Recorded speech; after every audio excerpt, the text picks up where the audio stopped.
আসসালামু আলাইকুম প্রিয় শিক্ষার্থীরা, আজকে আপনাদের সামনে গুরুত্বপূর্ণ একটি ভিডিও নিয়ে এসেছি। আপনারা জানেন খুব শীঘ্রই এসএসসি পরীক্ষার রেজাল্ট দিবে।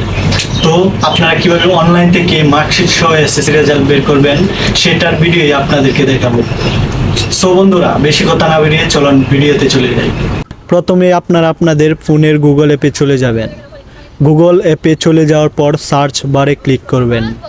এখানে ক্লিক করার পর লিখবেন এসএসসি রেজাল্ট 2025। লেখার পর আপনাদের সামনে নতুন একটি ইন্টারফেস শো করবে। এখানে অনেকগুলো ইন্টারফেস শো করেছে। প্রথমে লেখা আছে যে এডুকেশন বোর্ড রেজাল্ট।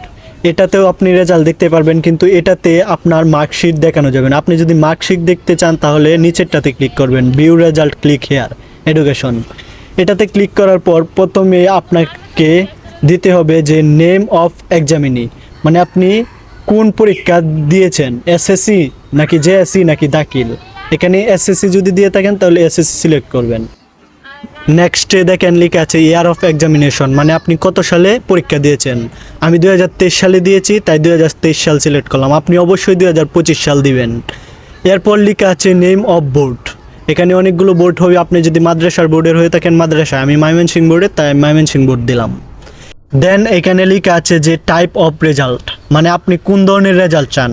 এখানে অবশ্যই সিলেক্ট করতে হবে যে ইন্ডিভিজুয়াল ডিটেলড রেজাল্ট, এটা অবশ্যই সিলেক্ট করে দিবেন। ইন্ডিভিজুয়াল সিলেক্ট করার পর দেখেন আপনার সামনে আরও নতুন কয়েকটা ইন্টারফেস আসছে। এখন দিবেন রুল নাম্বার, আপনার রুলটা দিয়ে দিবেন। এখানে আমার রুল দিয়ে দিয়েছি।